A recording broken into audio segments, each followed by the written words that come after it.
नमस्कार, मी सुशील कुलकर्णी. आपण पाहताय अॅनालायझर. मित्रांनो, काही महत्त्वाच्या गोष्टी मला तुमच्या समोर मांडायच्या आहेत. रोहित पवार यांनी एक ट्विट केलंय आणि या ट्विटमध्ये त्यांनी म्हटलंय की माझ्या काही क्लिप्स भाजपच्या ट्रोलर्स गँगनी IT सेलच्या लोकांनी पसरवल्या आणि मी आंदोलनात पेटवापेटवी करतोय अशा अर्थाच्या खबरा पसरवल्या, अशा अर्थाच्या पोस्ट फिरल्या. हा विषय होता स्पर्धा परीक्षेमधल्या आंदोलनाचा. स्पर्धा परीक्षेमधल्या आंदोलनाच्या वेगवेगळ्या विषयांना पसरवून हे आंदोलन पेटविण्याचा विचार रोहित पवार करतायत अशी चर्चा भाजपच्या वर्तुळातून होत गेली. चला, भाजपनी ट्रोलर्स म्हणून काम केलं आणि रोहित पवारांची पेटवापेटवीची भाषा ऐकवली हे आपण गृहीत धरू शकतो. मला जरा ज्या विषयावर हे पेटलंय ती व्हॉइस क्लिप तुम्हाला ऐकवली पाहिजे. जरा ती ऐकून घ्या. त्यातला थोडासा भाग ऐकवतोय मी, खूप मोठा नाही. ती ऐकून घ्या. हॅलो सर, नमस्ते. तुमचा व्हिडिओ बघितला, आभारी. नाही आहे तो विषय काय करू आपण, थोडं पेटवत राहू, त्याशिवाय तो होणार नाही. सरकार काय ऐकत नाहीये. आपण आता मी काल एक पोस्ट केली, आता मी परवा आंदोलन काही लोकांना करायला लावतोय. तसं वातावरण केल्याशिवाय हे सुधारायचे नाही. यात पेटवणे हा शब्द आलेला आहे, म्हणजे हे आंदोलन जरा पेटवावं लागेल. माझा प्रश्न असा आहे, म्हणजे मी काही माहिती तुमच्या समोर सांगायची, आणि प्रश्न असा आहे की हे आंदोलन आता पेटवण्याची भाषा रोहित पवार का करतायत? म्हणजे मी काही माहिती इथे ठेवली आहे, ती जरा विचारणं आवश्यक आहे. मला सांगा, महाविकास आघाडी सरकारच्या काळामध्ये हेच रोहित पवार आमदार होते. हेच रोहित पवार, तुकाराम सुपे यांना अटक झाली, तो TET घोटाळा घडलेला होता, यातल्या अनेक लोकांना पकडलेलं होतं. या TET घोटाळ्यावर रोहित पवारांनी त्यावेळेला कोणताही आक्षेप घेतला नाही, कोणतंही विधान केलं नाही. महाविकास आघाडी सरकारच्या काळामध्ये MPSCच्या परीक्षेसाठी पुणे शहरभर मुलं अक्षरशः आंदोलन करत होती. चौकात समूह जमला होता. त्यावेळेला भाजपच्या वतीनं मला वाटतं गोपीचंद पडळकर आणि अभिमन्यू पवार या दोघांनी आंदोलनकर्त्यांची भेट घेतली होती. त्यावेळेला रोहित पवारांना हे सगळं करावं वाटलं नाही, कधीच नाही. मग आता सरकार बदलल्यावरती रोहित पवार हे धंदे का करतायत हा प्रश्न लोकांना पडल्याशिवाय राहत नाही. या रोहित पवारांच्या काळामध्ये माडाची भरती झाली होती, आठवत असेल, पेपर फुटी झाली, गडबड झाली, सगळा गोंधळ झाला. त्यावर रोहित पवार बोलल्याचं आठवत नाही. याच महाविकास आघाडी सरकारच्या काळामध्ये आरोग्य विभागाच्या भरतीचा घोटाळा झाला होता, त्यावर कधी रोहित पवार बोलल्याचं ऐकत नाही. पुणे जिल्ह्याच्या बोगस भरतीचा घोटाळा झाला होता, बोगस दस्त नोंदणीचा घोटाळा झाला होता. बाकी घोटाळ्यांच्या विषयी नको बोलायला आपल्याला, पण या भरती प्रक्रियेत जी घोटाळे झाली होती त्यावर कधीच काही बोलल्याचं आठवत नाहीये. का बोलले नसतील हा प्रश्न पडतो ना.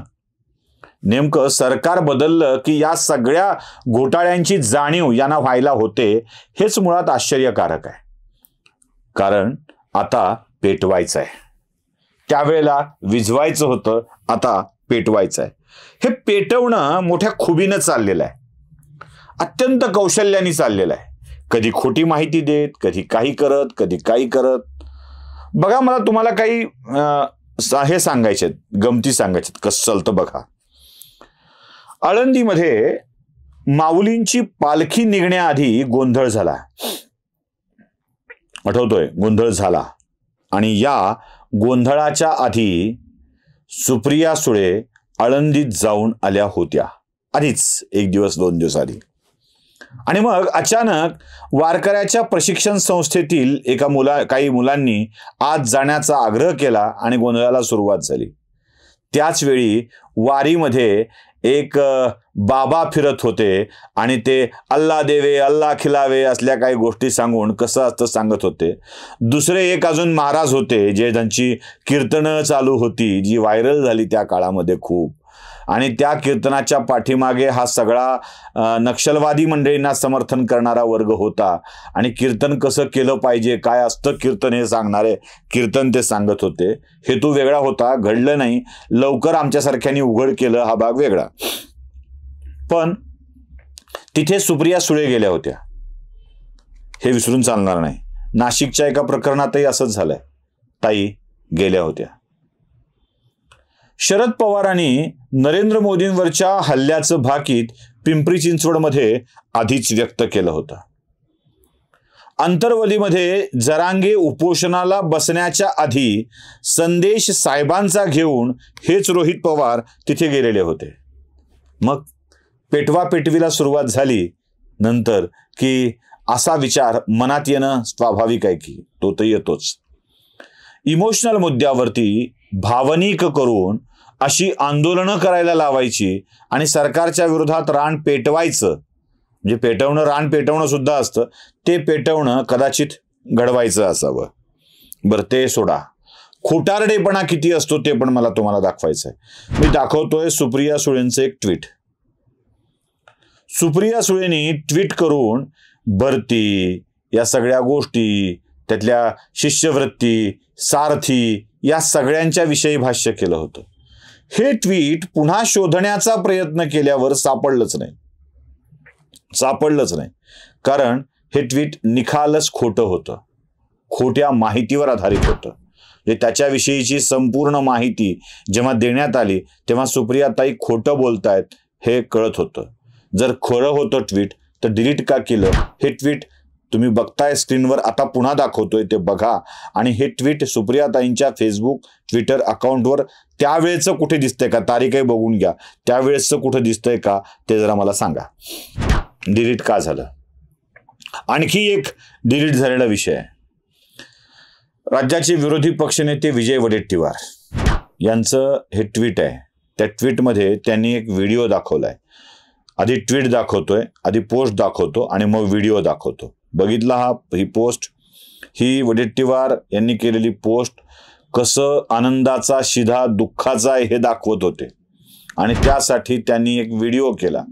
आता मला प्रश्न असा पडतो की वडेट्टीवारांच्या सारख्या मोठ्या माणसाला एवढंही कळून नाहीये का? एवढं सामान्य ज्ञान नसावं का? बघा त्या व्हिडिओत तुम्हाला आता दिसेल वडेट्टीवार तेलाचं पाऊच घेतायत आणि मोजतायत.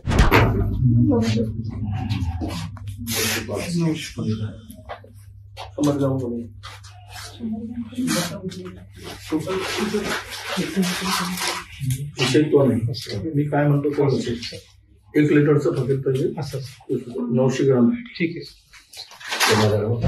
कळलं? वडेट्टीवारांनी तेलाचं पाऊच घेतलंय आणि वजन काट्यात टाकून मोजलंय. ते भरलंय 900 ग्रॅम.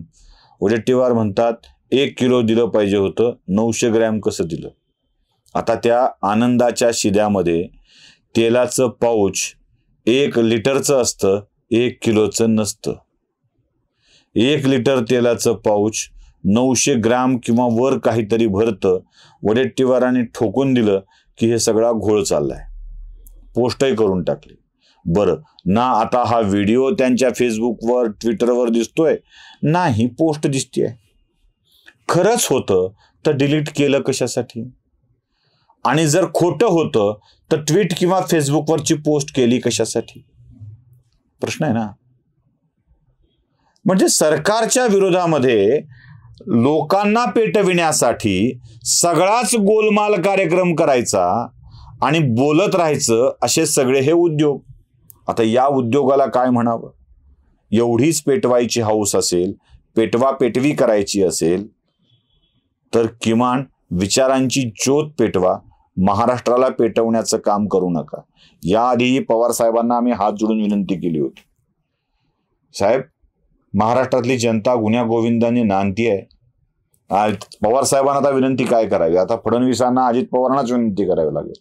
आम्हाला जगायचं असेल ना तर द्या त्यांच्या हाती सत्ता आणि व्हा मोकळं. आमच्या आयुष्याचं, पोराबाळाचं काय व्हायचं ते होईल, पण किमान आताचं आयुष्य तरी सुखानं जगता येईल. कारण करून टाका घोषित यांना मुख्यमंत्री आणि मंत्री. नमस्कार.